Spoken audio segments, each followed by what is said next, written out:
नमस्कार, capital TV में आपका स्वागत है और मैं आपके साथ प्रिया बिस्ट। 5 राज्यों में वोटिंग के बाद सेमीफाइनल रिजल्ट यानी कि धमाकेदार एग्जिट पोल आ गया है। राजस्थान के एग्जिट पोल ने तो सबको चौंका दिया, बड़े बड़े कांग्रेस नेताओं के पसीने छुड़ा दिए हैं। एग्जिट पोल के आते ही गहलोत ने तो कैमरे के आगे से भागना भी शुरू कर दिया है। दरअसल राजस्थान में 199 विधानसभा सीटों पर 75.96% वोटिंग हुई, जो पिछली बार के वोटिंग परसेंट में 0.9% ज्यादा है। बस इसी वोटिंग परसेंट ने खेल कर दिया है और साबित हो गया है कि एग्जिट पोल किसके पक्ष में होगा, क्योंकि जब राज्य में मतदान प्रतिशत घटा है तो इसका सीधा लाभ कांग्रेस को मिला है और जब मतदान वोटिंग प्रतिशत बढ़ा है तो बीजेपी की बल्ले बल्ले हुई है। यही कारण है कि जब से वोटिंग परसेंटेज सामने आया, कांग्रेसियों को बोलती बंद हो गई है और बीजेपी में जश्न मनने लगा। और आखिर अब एग्जिट पोल में सब क्लियर कर दिया है कि राजस्थान में ऊंट किस करवट बैठ रहा है। तो चलिए सबसे पहले एग्जिट पोल पर नजर डालते हैं। कैपिटल टीवी का एग्जिट पोल कहता है कि इस बार राजस्थान में बीजेपी की बम्पर जीत होगी। राजस्थान का एग्जिट पोल, बीजेपी को 140 से 145 सीटें मिल सकती हैं, वहीं कांग्रेस को 45 से 50 सीटें मिलने का अनुमान है। तो राजस्थान में कांग्रेस का सुपड़ा साफ होना तय है। कांग्रेस सिर्फ 45 से 50 सीटों पर ही सिमटती दिखाई दे रही है। यहाँ तो गहलोत और पायलट भी अपनी सीट पर अटकलें लगाते नजर आ रहे हैं। खैर ये भी अभी एग्जिट पोल है, असली नतीजे 3 दिसंबर को क्लियर होंगे। वहीं अगर रिपब्लिक भारत के एग्जिट पोल पर नजर डालें तो रिपब्लिक भारत के एग्जिट पोल में कांग्रेस के हाथ से राजस्थान खिसकता नजर आ रहा है। बीजेपी को 115 से 130 सीटें मिलती दिखाई दे रही है, तो वहीं कांग्रेस को 65 से 75 सीटों का अनुमान है। तो गहलोत जी को तो इस बार रोना ही पड़ेगा।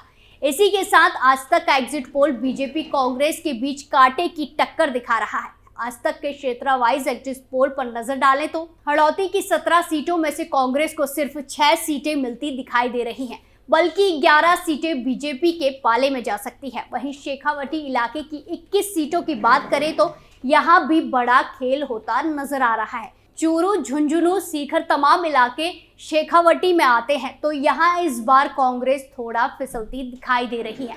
इस बार बीजेपी को यहाँ 39% वोट मिला है और कांग्रेस को यहाँ 42% वोट मिला है। तो ऐसे में कांग्रेस के खाते में 12 सीटें, बीजेपी के खाते में 7 सीटें, 1 सीट बीएसपी को तो 1 सीट अन्य को जाती दिखाई दे रही है। जबकि यहाँ पिछली बार कांग्रेस को 15 सीटें मिली थी और बीजेपी को 5 सीटें, यानी कि इस बार शेखावटी में कांग्रेस को थोड़ा नुकसान उठाना पड़ सकता है। इसी के साथ अब बात करते हैं अहीरवाल इलाके की, यानी मेवात की 22 सीटों की। यहाँ यादव, दलित और मुस्लिम वोट बैंक तय करता है कि ऊंट किस करवट बैठेगा। खैर एग्जिट पोल में यहाँ 10 सीटें कांग्रेस को मिलती दिखाई दे रही हैं, तो वहीं बीजेपी के खाते में 9 सीटें आ रही हैं। यहीं से बाबा बालकनाथ तिजारा सीट से चुनावी मैदान में उतरे हैं और राजस्थान के योगी के रूप में उनकी ब्रांडिंग होती है। तो ऐसे में कहीं ना कहीं हिंदुत्व मुद्दे पर उन्हें बढ़त मिलती दिखाई दे रही है। तो चलिए आगे बढ़ते हुए मेवाड़ गोड़वाड़ इलाके की 41 सीटों की बात करते हैं। यहाँ बीजेपी को 20 सीटें मिलती दिखाई दे रही हैं, तो वहीं कांग्रेस के खाते में 18 सीटें जाती दिखाई दे रही हैं। इसमें जोधपुर का पूरा इलाका आता है। यहाँ बड़े बड़े नेताओं की किस्मत दांव पर है। अशोक गहलोत, गजेंद्र सिंह शेखावत ने यहाँ मोर्चा संभाला था, लेकिन गहलोत के इलाके में कांग्रेस को भारी नुकसान होता दिखाई दे रहा है। यानी कि आज तक के एग्जिट पोल में कांग्रेस बीजेपी के बीच टक्कर देखने को मिल रही है। वहीं एग्जिट पोल के आते ही राजस्थान बीजेपी अध्यक्ष सीपी जोशी ने बड़ा दावा किया है और कहा है कि 3 दिसंबर को राजस्थान में बीजेपी की बम्पर जीत हो रही है। 135 से ज्यादा सीटें बीजेपी को मिलने वाली है। कांग्रेस 50 का आंकड़ा भी पार नहीं कर पाएगी। जनता ने बीजेपी को इस विश्वास के साथ वोट दिया है कि बीजेपी की कथनी और करनी में फर्क नहीं है। तो एग्जिट पोल के आते ही बीजेपी में जश्न मनाना शुरू हो गया है। खैर अभी कांग्रेसियों में सन्नाटा पसरा दिखाई दे रहा है। वहीं बात आगे जैसलमेर बीकानेर की 19 सीटों की करें तो यहाँ 11 सीटें कांग्रेस और 6 सीटों पर बीजेपी को बढ़त मिलती दिखाई दे रही है। वहीं सबसे high profile zone Dhundhar Jaipur की 44 सीटों की भी बात कर लेते हैं। प्रधानमंत्री की वजह से जयपुर की आबोहवा बदली हुई है। यहाँ न सिर्फ पीएम मोदी की कई रैलियां हुई बल्कि विशाल रोड शो भी हुआ। इसी वजह से बीजेपी को बम्पर बढ़त मिलती है। बीजेपी को 17 तो कांग्रेस को 26 सीटें मिलती दिखाई दे रही है। मेवाड़ वागड़ की 35 सीटों पर नजर डालें तो बीजेपी को 20 सीटें मिलती दिखाई दे रही हैं, तो वहीं दूसरी तरफ कांग्रेस 12 सीटों पर सिमट रही है। यानी राजस्थान में कांग्रेस का सुपड़ा साफ होना तो तय है। इसी के साथ एबीपी के एग्जिट पोल पर भी नजर डालते हैं। राजस्थान में एबीपी का सी वोटर बीजेपी को 94 से 114 सीटें दिखा रहा है, तो वहीं कांग्रेस 71 से 91 सीटें ही मिलती दिखाई दे रही हैं। यानी तमाम सर्वे कांग्रेस का सुपड़ा साफ राजस्थान में दिखा रहे हैं।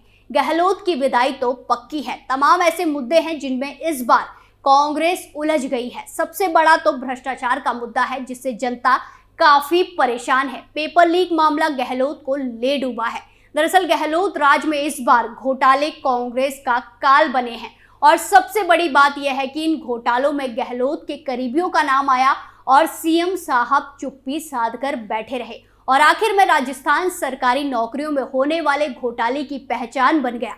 दरअसल 5 साल में करीब 17 बार पेपर लीक की खबरें आई। राज्य में नौकरियों की सेल लगी थी जो पैसे देकर कोई भी खरीद रहा था। राज्य में पहली बार वोट डालने वाले 18 से 21 साल के युवा वोटर्स की संख्या करीब 66 लाख है। ये वर्ग नौकरियों में भ्रष्टाचार और बार बार हुए पेपर लीक से जरूर दुखी रहा। सबसे दुखद बात यह थी कि दोषियों के खिलाफ एक्शन में सरकार ने जो लापरवाही दिखाई उससे यही लगता है कि सब प्रदेश सरकार की मर्जी से हो रहा है। प्रदेश की प्रमुख विपक्षी पार्टी बीजेपी ने इस मुद्दे को चुनावों में जमकर भुनाया है। सांसद किरोड़ी लाल मीणा ने तो कांग्रेस के खिलाफ इस मुद्दे पर हल्ला ही बोल दिया। उनका लॉकरों में काले धन होने का दावा भी सही साबित हुआ। इसके बाद खुद पीएम मोदी अपने भाषणों में बार बार इस मुद्दे का जिक्र करते रहे, पेपर लीक का मामला उठाते रहे। तो ऐसे में अब अगर गहलोत हारे तो युवा वोटर की नाराजगी इसकी सबसे बड़ी वजह हो सकती है। इसी के साथ अगला मुद्दा है गुज्जर वोट बैंक पर चोट। बीजेपी ने जहां इस बार गुज्जरों का दिल जीता, वहीं दूसरी तरफ कांग्रेस ने गुज्जरों को नुकसान पहुंचाकर अपने ही पैर पर कुल्हाड़ी मार ली है। खैर अब 3 दिसंबर को साफ पता चल जाएगा कि आखिर ऊंट किस करवट बैठा है।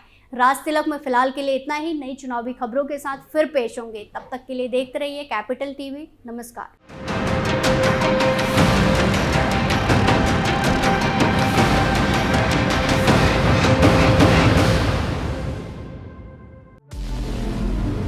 हमारे व्रत, हमारी परीक्षा, लक्ष्य तक पहुंचने की हमारी संयमित प्रतीक्षा।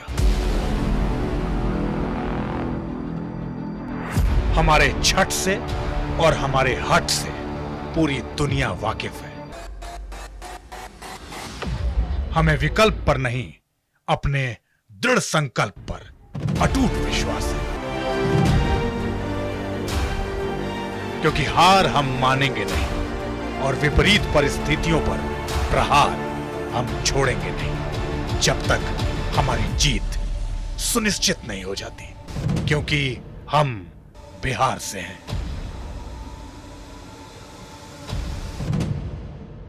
कैपिटल टीवी पर मैं अमित प्रकाश लेकर आ रहा हूं बिहार पर एक ब्रांड न्यू स्पेशल शो। हम बिहार से हैं।